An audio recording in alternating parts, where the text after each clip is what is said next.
Hello, everyone. Welcome to the Evil Empire. I'm your host, Evil Empire, and this week on the feature, it's Temur Marvel. So this is a deck that is now legal in Historic with the printing of Kaladesh Remastered onto the client again, and so we're all kind of figuring out how these Kaladesh cards are going to fit into the Historic metagame.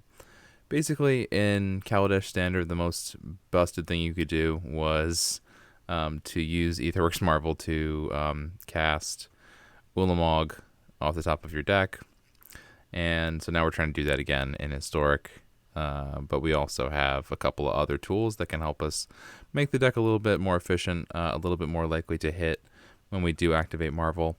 And so let's take a look at some of the card choices that we made in this particular build of the deck.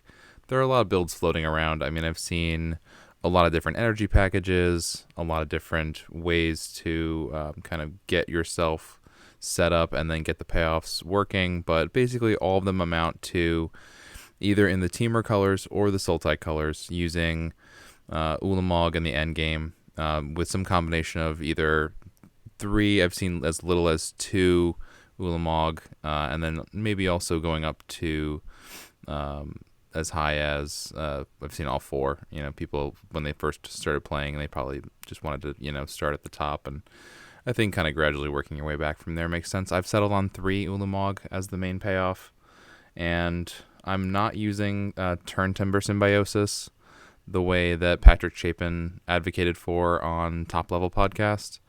But I do think that is certainly something you could explore doing. But I've not been impressed with that card in this particular build of the deck. Instead, I've just favored going with the 4 Seagate Restoration, letting that be the main sorcery that you're trying to hit rather than Turn Timber. We've also got Ugin the Spirit Dragon as a board wipe to hit in the deck. He is a 2-of, but there's a glitch in the client that only shows the actual accurate number of this card if you're not using this particular skin of the card, but this is a 2-of. And then also 2-of Nissa Who Shakes the World, and she's there mostly just to be able to hard cast our high-end cards like our Ulamogs and our Ugins. So that's one big reason to have her here, just as pure power level, and she can even beat down in the late game with your lands. So that's what makes her a ridiculous and busted card, and perfectly at home in Historic, therefore. I think Aetherworks Marvel is really obviously the central energy card in the energy package. It's one that will let you tap, pay 6 energy, and look at the top 6 cards of the library, and then cast one of those cards, one of those non-land cards. So that's the chief payoff in the energy section. And then we have a few enablers that go along with that. So Rogue Refiner, Servant of the Conduit, Woodweaver's Puzzle Knot, Harness Lightning, and Whirler Virtuoso, along with Attune with Ether. These are all the payoff cards that we have. The setup cards that enable that payoff. Then there's also 2 of this Valakut Awakening, just as a way to kind of, if we happen to draw our top end, like our Ugin or Ulamog, or just maybe have a handful of land just by chance, even though we run a lower land count because we're running 6 of the modal DFC lands. That'll be a way for us to, with Valakut Awakening, kind of put a bunch of cards on the bottom of our deck, draw a bunch of fresh cards. And I've found that Valakut Awakening is really just a fantastic card in combo decks because it lets you get rid of the combo pieces that you don't really need at the moment, or just extra cards that you've been drawing that you don't necessarily need to go with the combo. So only a 2 of Valakut Awakening, but certainly a good way to refill after somebody has blown up your Marvel or something like that. You just happen to need to refill. So that's essentially the energy package and some of the other cards in the main deck. I just want to take a quick look at the mana base. This is another one where you could certainly do this a lot differently, but running a total of 19 lands, including 4 Aether Hub, 3 Breeding Pool, 3 Botanical Sanctum, 2 Stomping Ground, 3 Spire Bluff Canal, 3 Forest, 1 Mountain, 2 Island. And basically the idea here is we're trying to hit our early untapped lands to get the setup cards cast. Like, we really want to cast Woodweaver's Puzzle Knot into sacrifice it to its own ability, that kind of thing on turns 2 and 3 to ensure that we have a lot of energy going into turn 4 and get those counters stacked up as high as we can. Rogue Refiner, just a great card in the deck, letting us draw a little bit of extra. 2, so a little more draw power there. And then Ether Hub is a really clutch card, along with the new Kaladesh fast lands. Aether Hub because this will get you 1 extra energy. So sometimes, like, let's say you have like a Rogue Refiner, a Servant of the Conduit, and an Ether Hub in hand, and you didn't happen to draw that attune with Ether like you'd like to in your opener, you still get there. So that's the deck. That's Temur Aetherworks Marvel, and it's been doing pretty well on the ladder in Historic, but if you look at some of the bigger tournament results, and it's not been really performing that highly in tournaments, but certainly one that people have been playing a lot on the client, just generally. Either in play queue, I've seen it, like I said, in Sultai or in Temur. But even on ladder, we'll see it probably as well. We might even run into a mirror, we'll see. Alright, so that is that, and let's go play some Historic Ranked. Well, it does have Marvel in it. I can say that much. I can say that much for this hand, but not much more. Put down the Botanical Sanctum, pass the turn. Opponent plays Zagoth Triome, tapped, pass the turn. That, and then I think I'm gonna go for the Servant of the Conduits. I can definitely play Rogue Refiner next turn, even though it's only gonna net me about 3 mana. Sorry, 3. What do you call it? 3 energy. And they can then at least play the Puzzle Knot following that, maybe. Alright, so opponent goes Forest, and they're probably going to pass with, like, Eliminate up. Or maybe just Growth Spiral at the end of my turn. Are they going to kill the... Okay, they're going to Gust the Conduit. Servant of the we're going to decline that so we don't draw it. Okay, well, maybe we should have drawn it. Okay, so we'll do this and pass. Sad pass here. Need to draw some land.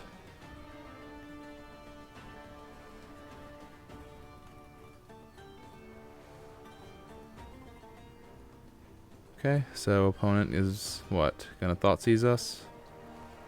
Ruin our day with the Thoughtseize, maybe? Oh, just pass with counter magic up, okay. So we're going to Rogue Refiner.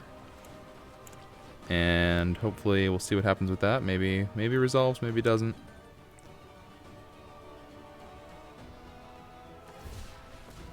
Typhoon for 1. Okay, it resolves. So we're going to get that 2 energy, draw that card. That's perfect. That ensures that we're going to get to Marvel at least turn after next. And we'll kill a shark with the Harness Lightning while we're at it.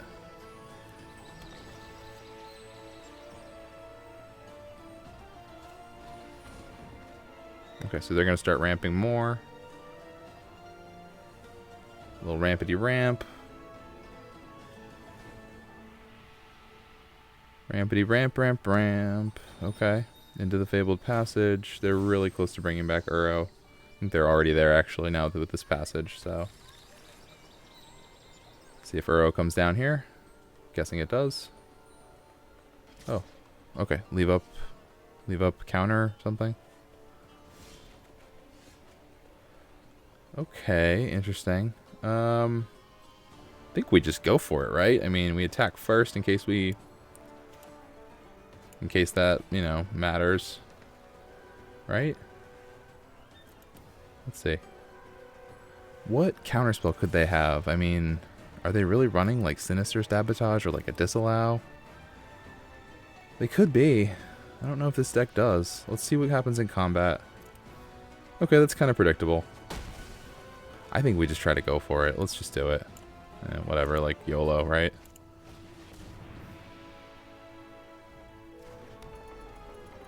Oh, baby. Okay, let's do it. Let's do the thing that we came here to do. Spin the wheel.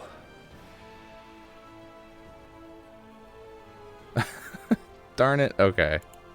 Well, that's typical, I guess. Well, we get closer. Okay, they cycle the Triumph. We get closer. We get to do it again next turn. We get to activate Marvel. I think there was one game before where I activated Marvel like more than 5 times. Because sometimes you just don't really, you know.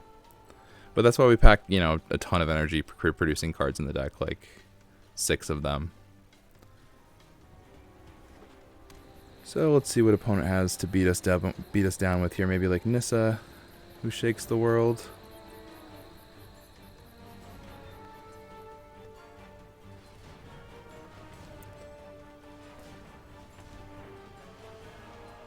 So for the next 2 turns, we've got our energy set. Yeah, okay. So, well, that kind of disrupts our energy production if we're going to have to kill that land. The land shall conquer you. We'll see. Maybe they'll be willing to block with it, but I guess we really want to hit down Nissa. Because unfortunately, Harness Lightning does not hit a Planeswalker. Oh, they're going to leave Nissa open. Okay. Well then, that's interesting. That is very interesting. Now they have Uro to come back next turn. So, that's not good. Really want to hit an Ulamog on our next activation. I think we're going to attune with Ether, get a Forest, or maybe maybe get a Mountain, just to have both the Harness Lightnings up. Yeah, so we even just drew a Forest, so like whatever, we're going to do that. Alright, so grab the next Mountain, then the deck a little bit before we activate again. Let's do our attack, I guess, since it's freebie.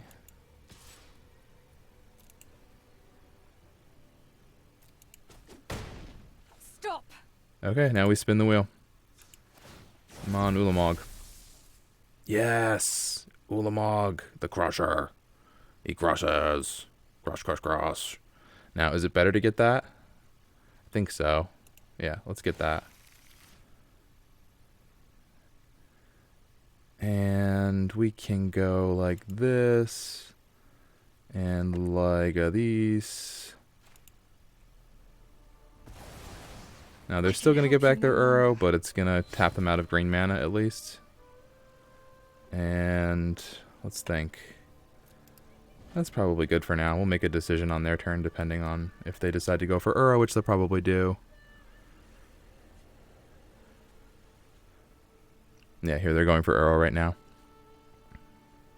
Martin Yuzu was calling for this card to be banned this week. I don't know what people think of Martin Yuzu's opinion, but he seems like a pretty good Magic player. I don't know about Uro. I mean, it is pretty absurd. Oh. Alright. Well, I guess Ulamog was good enough. It usually is. I mean, it's pretty OP, right? Oh, no green mana. We can't activate the Puzzle Knot or the Servant, or cast the Servant. We are on the draw, though. We at least get to cast the Virtuoso, but that's only halfway there. Oh, this Puzzle Knot's the other halfway. Okay, I guess we keep. Guess we keep, then. Okay, so Zagoth from our opponent. Zagoth Triumph from the opponent. Not really what you want to see when you don't have any forests. Not really what you want to see. You don't want to see a Nissa. You don't want to see it. Nope. Nope, nope. Alright, so Clearwater Pathway from the opponent. Pass with the mana up. So probably some kind of Sultai. The Sultai deck of some flavor. Okay, so Bluff Canal. Okay, we did draw the forest, which is nice. We're going to Puzzle Knot now. They're going to Growth Spiral in response. So the opponent is going to then play a land, which is an Overgrown Tomb. We're going to gain 3 life, get 3 energy off the Puzzle Knot. Pass it over to them. They're going to do an Uro, maybe? They're on 4. Maybe something else. Oh, okay, just pass. Just Fable Passage and pass. Okay. Respect. Respect. Okay. So this is going to take us to Virtuoso.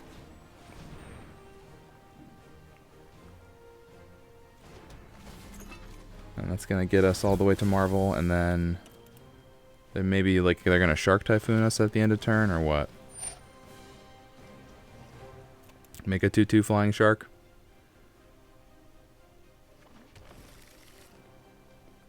Nope. Just play through. Okay. Just go fetch a forest with the passage and then onto Nissa. Okay. Well, hopefully we hit our Ulamog. Let's see. It'll be interesting.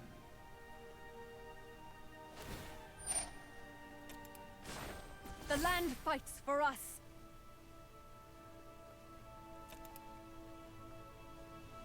That's weird. They didn't attack. They should have attacked. Alright. So, breeding pool. Pay 2 life into Marvel. Activate Marvel. See what we get. Okay, our own Nissa? Sure. Through this land, we are all connected. Let's animate a Seagate, I guess. Rise, my elemental friend. And then we'll go to attack.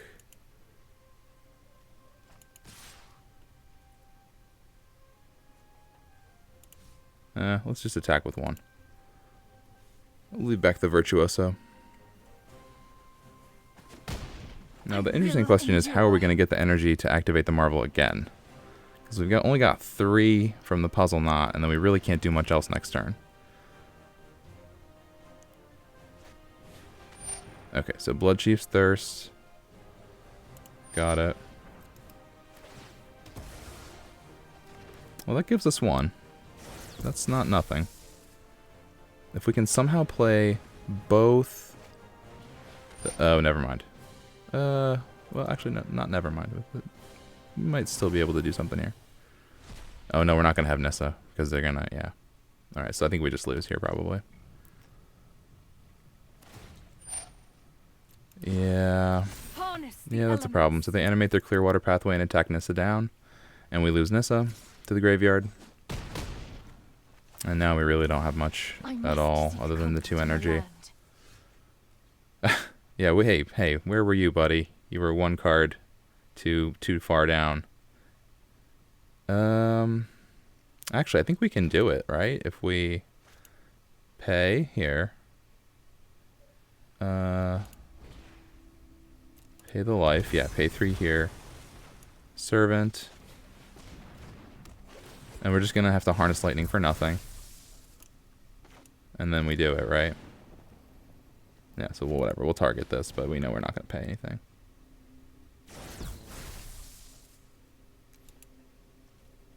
Yeah, confirm. Confirm that we pay nothing. Activate this. Yeah. I mean, honestly, probably just put stuff back, right? Because we can't even cast Nissa right now.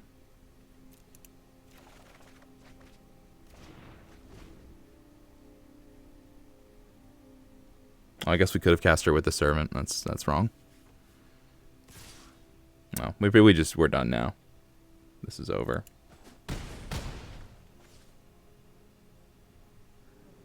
But I think we do get to activate 1 more time, so I guess we'll see. I don't know. It's kind of lame that we've just been sort of drawing everything that we don't want to draw in terms of our Ulamogs and our Ugins, and they've just not quite been in the top 6 that we reveal with the Marvel. It's really annoying. But that's the high variance with this deck, honestly. That's the way that this deck loses a lot of tournament games, right? Is that it's just not consistent. It's too up and down. So yeah, that's why a lot of people have been putting it, like, I saw Gregor Kowalski put this in like the bottom tier of the new decks in the meta, which is, he's probably not wrong. Alright, so opponent is basically just going to kind of play their own game and bring back Uro, which we, I guess, can exile with this, but I don't think Ugin's minus ability will actually get us out of this because of the fact that they have the, oh, they take the puzzle, not smart. Smarty pants. Aren't you a smarty pants? Okay, so yeah, we're only at 5 here. Oh, wait, no, yeah, we get one from here. Sure. Okay, that's perfect. Excellent. All right, so we get to activate a third time. And still nothing. Let's take the Seagate, I guess. It's the highest cost thing, at least. Yeah, we don't draw much. Okay, this game's over. Let's just give up.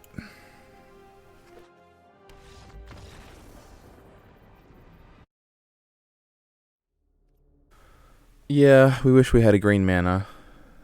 But I mean, I don't think our hand is going to get much better on a mulligan. So we'll try it. Okay, second Marvel doesn't feel great. Play this tapped. So what are we against the life gain deck, probably? No, red-white. What would red-white be? Okay, so feather. That's interesting. Okay, so there's the green mana that we wanted. Why don't we play out the canal here? And the knot. That way we can hopefully hit a green mana on our next draw. Otherwise we're going to have to Ether Hub Rogue Refiner. And we're going to be at 5 energy, which is not ideal.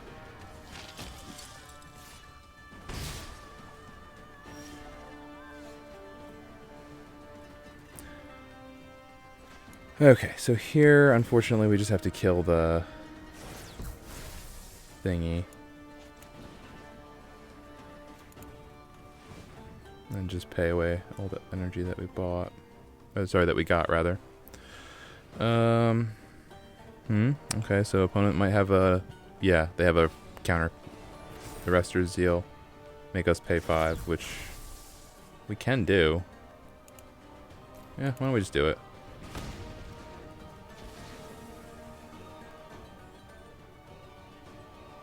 Okay, so Arcanist goes bye-bye. They have a Legionnaire. Okay.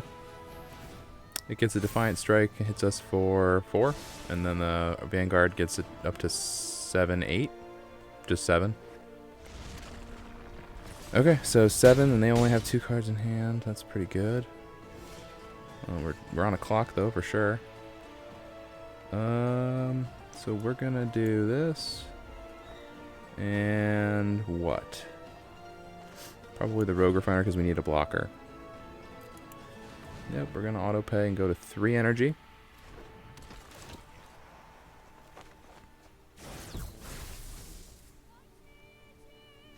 And so we're going to try blocking the Legionnaire, but that's not going to work, is it? They have a Reckless Rage?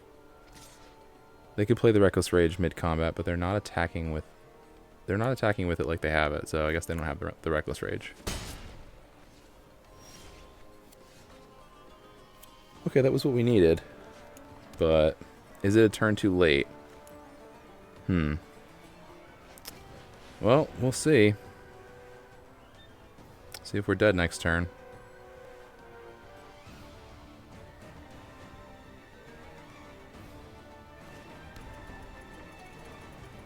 No, I don't think we attack.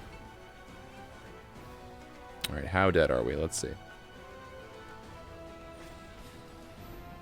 Very dead. Very, very dead. Okay, so they both get indestructible and they get big. They get that back at end of turn. Okay, so we take 7 here. We block with the Rogue Refiner and we get 1 energy. When the Rogue Refiner goes to the graveyard. We're at 5. So we really badly need to hit an Ugin here. And Ugin is probably going to be the only thing that can do it.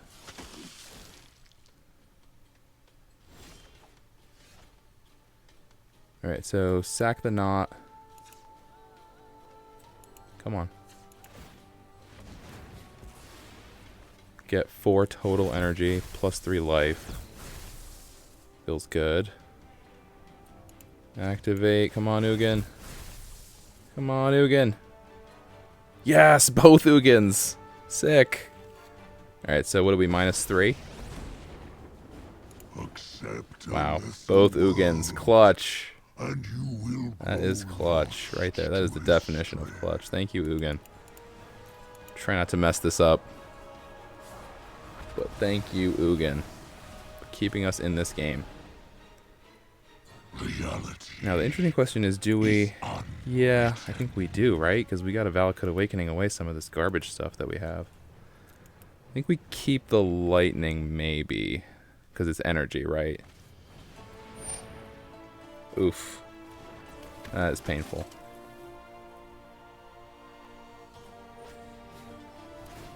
Oh, okay. We get to get him. Let's get him.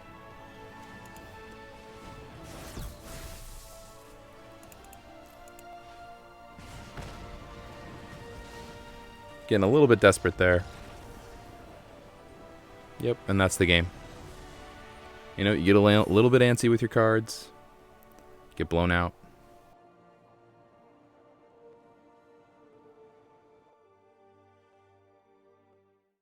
So, we're back with Temur Marvel. And to start out, I would say this is a deck that you should really only think about crafting if you just want to have some crazy fun with Aetherworks Marvel for a little while. I don't necessarily think it's going to get banned because it's not actually a very good deck. But if you do want to play it, I'll just go over with you some of the things that I've seen different people playing this deck with, and some of the different choices you could make if you wanted to kind of build the deck in the way that suits your particular play style. So one of the things that I've seen in the deck is definitely in this 3-mana slot you could play Uro. Because Uro is just a flat out busted card that is probably going to have to get banned out of Historic at some point. And I guess to do that, you'd probably want to cut the Valakut Awakening.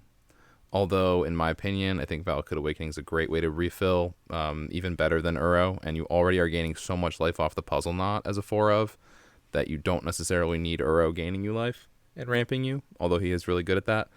Plus, I mean, we're not running a huge land count in the deck, so Uro doesn't hit every time. Its ramp ability is just not going to be as impactful, although it is certainly a great card. The other thing I would probably look into is, do you want to run Genesis Ultimatum or Seagate Restoration / Turn Timber Symbiosis, some combination of these cards in the higher mana slots? I've been pretty happy with Seagate Reborn, but I know Patrick Chapin on Top Level Podcast certainly advocated for running a combo of Turn Timber and Seagate. I've even seen some versions of the deck that just run like one of each, like one Seagate, one Turn Timber. So that's another kind of decision point that you have to think about with this deck. In the mana base, the question is, do you want to run Fabled Passage? I do not want to run Fabled Passage, but the deck thinning is certainly a thing, and combined with Attune with Ether, you can definitely thin your deck quite a lot to make sure that you're hitting at least non-land cards with your Aetherworks Marvel activations. In the Planeswalker slot, I've seen other versions of the deck that run Chandra Torch of Defiance. I just feel like we're really splashing red, so I don't want to go into anything that's double red like Chandra Torch. But certainly that's a thing that you could consider what you want to run in this Planeswalker slot as a payoff. I just felt like Nissa enabled me to hardcast this stuff a little bit better. And that's why we're running some of the forest dual lands in the deck. So 2 Stomping Ground, 3 Breeding Pool, along with the 3 regular forests to try to be able to take some advantage of Nissa's ability. And then that's another thing you have to think about. Like if you're going to make the choice of Nissa, then you've got to tailor your mana base to be a little bit heavier on forests, which certainly you might want to question the choice of these Spire Bluff Canal and Botanical Sanctum because they don't have that basic land type of forest. But I was just throwing these in the deck because I wanted to try out the new fast lands and see how they did, and I've been pretty happy with them. Obviously, the big downside with the fast lands is they could come into play tapped on the crucial turn 4 when you need to play your Marvel. So you do want to watch out for playing them as early as possible and not holding on to the fast lands and letting them kind of get you in the mid game. I've also seen a lot of decks that play this card not at all, just cutting Servant of the Conduit entirely and having a slightly different package in the main deck with the energy, maybe relying a little bit more on Whirler Virtuoso or something like that to get you to the mana to the energy that you need.